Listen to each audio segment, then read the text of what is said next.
Assalamualaikum warahmatullahi wabarakatuh. Bismillahirrahmanirrahim. Alhamdulillah wassalatu wassalamu ala sayyidina Muhammad wa ala alihi washabihi ajmain. Rabbi shrah li sadri wa yassir li amri wa hlul 'uqdatam min lisani yafqahu qawli. Subhanaka la ilma lana illa ma 'allamtana innaka antal alimul hakim.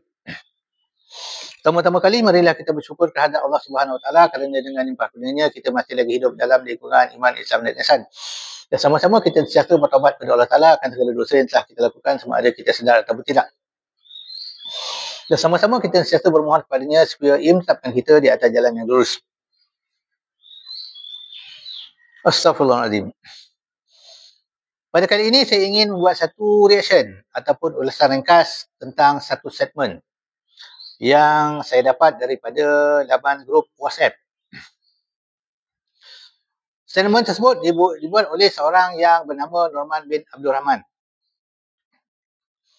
Norman ini adalah seorang yang terkenal di dalam laman maya YouTube sebagai seorang yang berkata tentang yang beliau katakan sebagai ajaran hakikat dan marifat. Baik. Reaction saya ini tidak bertujuan untuk mencela ataupun menghina ataupun memaki hamun ataupun menghasut sesiapa saja. Cuma saya ingin berkongsi pendapat yang mungkin bercanggah dengan apa yang dikatakan oleh saudara Norman bin Abdul Rahman ini. Dan mungkin juga untuk membetulkan kesilapan beliau di dalam apa yang beliau perkatakan. Screenshot statement beliau ada saya sertakan di sebelah. Ia berbunyi, aku tidak rujuk kitab. Kitab itu kebetulan saja. Nombor 1, jazbah dalam amalan. Nombor 2, rujuk guru. Kitab itu jatuh nombor berapa entah. Jazbah itu rasa. Rasa itu zauq lah bodoh. Itu perkataan beliau. Saya abaikan perkataan bodoh itu. Itu kita abaikan. Baik. Statement ini bermula sebenarnya apabila antara saya dengan dia memperkatakan tentang roh. Beliau berkata roh itu di luar jasad. Tetapi saya kata roh itu di dalam jasad. Kerana apa? Kerana apabila kita sampai ajal, malaikat maut akan menyuruh roh itu keluar. Keluarlah. Jadi apabila disuruh keluar, bermakna daripada dalam. Dari dalam keluar. Mustahil dari luar keluar. Ya? Baik. Panjang lagi lah ya, perbahasan kami. Tetapi saya fokus kepada apa yang beliau perkatakan. Kerana apabila saya memberikan hadis, riwayat Imam Ahmad dan Ibn Majah bahawa roh itu diperintah keluar daripada dalam tubuh, beliau menolak. Beliau berkatakan dia tidak rujuk hadis. Kerana hadis boleh diubah. Sedangkan kita tahu apabila hadis itu sahih, ia adalah benar. Kerana mengikut ilmu mustalahul hadis, terbukti ia benar. Tetapi Norman Abdul Rahman ini menolak. Kerana bercanggah dengan apa yang beliau perkatakan. Iaitu roh di luar. Kemudian dia berkata dia tidak rujuk kitab. Artinya tidak rujuk kitab hadis. Kitab hadis itu baginya kebetulan saja. Apa yang dia rujuk adalah jazbah dalam amalan. Kemudian dia merujuk guru. Kitab itu jatuh nombor di belakang jauh. Ya. Baik. Sebelum itu saya ingin menjelaskan. Apakah itu yang dimaksudkan dengan jazbah? Dan apakah jazbah ini punca kita mengetahui sesuatu ilmu yang tersurat. Seperti hadis, Quran dan sebagainya. Jazbah ini adalah tarikan ketuhanan. Menurut istilah perjalanan rohani ulama tasawuf ataupun tarekah.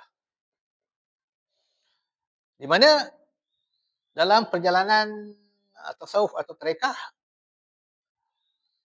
ulama-ulama sufi ataupun ahli sufi itu mensucikan secara bersungguh-sungguh batin mereka, diri mereka daripada segala nafsu amarah.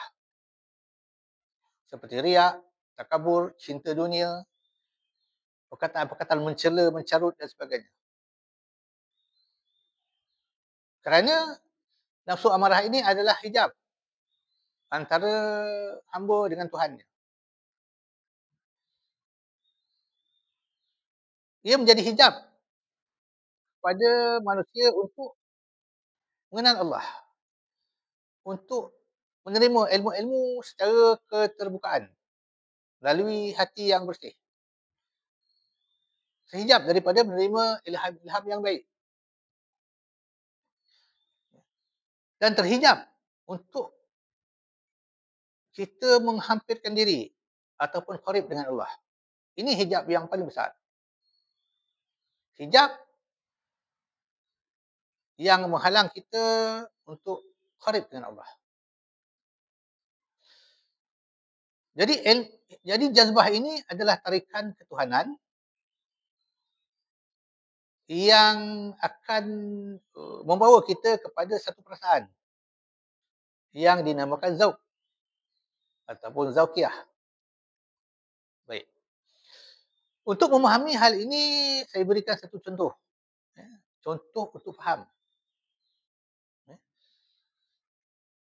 Tarikan adalah satu kedapatan yang membawa kita kepada satu perasaan yang menyerbu ke dalam anggota tubuh. Contoh apabila kita berjalan di tengah malam. Contohnya pukul 12 malam, pukul 1 malam di kampung yang sunyi. Kita membawa torchlight, lampu suluh. Jalan dalam satu lorong. Tiba-tiba kita terdengar bunyi sesuatu di dalam semak di sebelah. Ketika itu kita rasa terkejut. Kemudian kita datang rasa ketakutan. Maka terkejut itu adalah jazbah. Ketakutan itu adalah zauq. Ini maksudnya. Jadi dengan Allah Ta'ala, kita terasa satu tarikan ketuhanan antara kita, roh kita dengan Allah. Kemudian tarikan itu menyerbu kepada seluruh anggota kita. Hingga tergetar tubuh kita. Itu adalah jazbah, kemudian yang berpindah kepada zauq. Dan zauq ini disebut di dalam Al-Quran yang bermaksud, boleh kita semak, saya bacakan terjemahan dia. Sesungguhnya orang-orang beriman itu apabila disebut nama Allah, gemetar hatinya. Ini zauq. Jadi zauq ini adalah perasaan antara kita dengan Allah Subhanahu Wa Taala. Yang didapati oleh hati yang suci bersih. Ya. Yang terhasil daripada usaha yang bersungguh-sungguh untuk mensucikannya daripada nafsu amarah. Yang bersungguh-sungguh berzikir kepada Allah. Tidak lepas hatinya walau sekejap. Baik. Apakah jazbah ini boleh kita katakan sebagai satu alat ataupun satu wasilah untuk kita mengetahui ilmu tersurat. Mengetahui kalimah-kalimah hadis, satu hadis ataupun Al-Quran. Tidak. Kerana ilmu tersurat seperti hadis, Al-Quran, wajib kita belajar daripada ahlinya. Mustahil kita mengetahui satu hadis yang panjang, setiap patah perkataan itu kita ketahui. Mustahil. Melainkan ada orang memberitahu kita dan mengajarkan akan kita. Baru kita tahu. Contohnya tentang hadis yang saya dan Norman perkatakan itu tentang roh. Apakah roh itu di luar jasad ataupun di dalam jasad. Beliau tidak membawakan hadis. Saya membawakan hadis riwayat Ahmad dan Imam Ahmad dan Ibnu Majah mengatakan apabila sampai ajal maka malaikat maut akan memaksa ataupun menyuruh roh itu keluar daripada tubuh kita. Kemudian setelah keluar dia diambil dan dibawa kepada kehadrat Tuhan. Sebelum dikembalikan kepada alam kubur. Ini terdapat dalam kitab-kitab hadis, kitab ulama seperti kitab Ar-Ruh, susunan Ibnu Qayyim Jauzi, seorang ulama hadis. Wajib kita belajar, wajib kita membuka kitab, membaca kitab, kemudian kita rujuk kepada ulama. Adalah mustahil tanpa kita belajar, kita mengetahui hadis ataupun ayat Quran.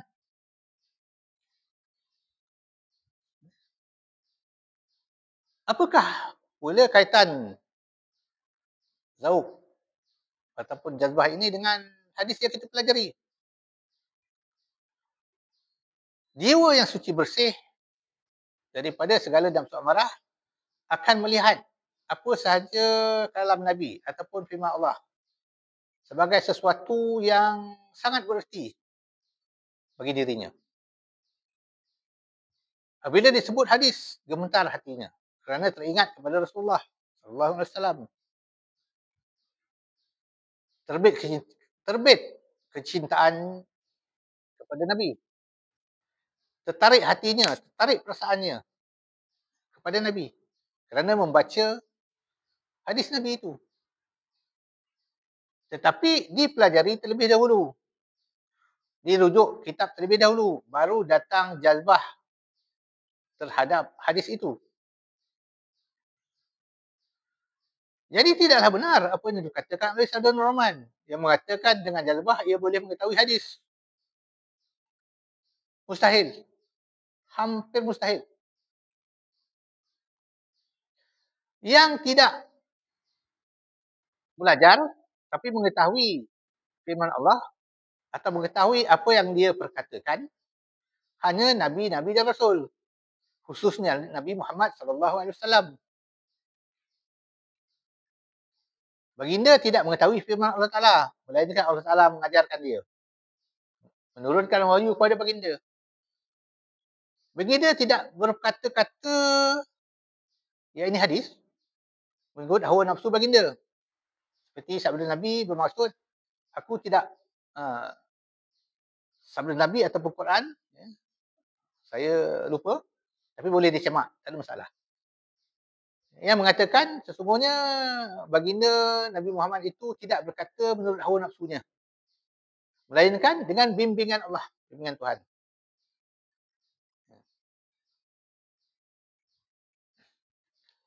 Jadi jelas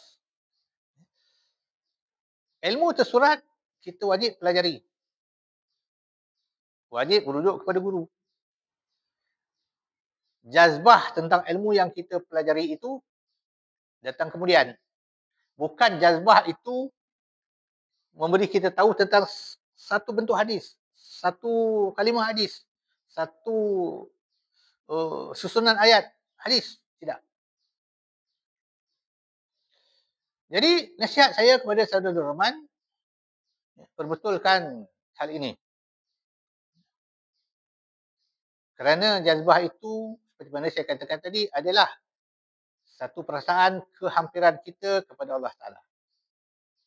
Satu bab di dalam perjalanan rohani. Bab mengetahui ilmu tersurat mesti wajib melalui pembelajaran ataupun rujukan. Jadi sekian dulu. Wabillahi taufiq wal hidayah. Assalamualaikum warahmatullahi wabarakatuh.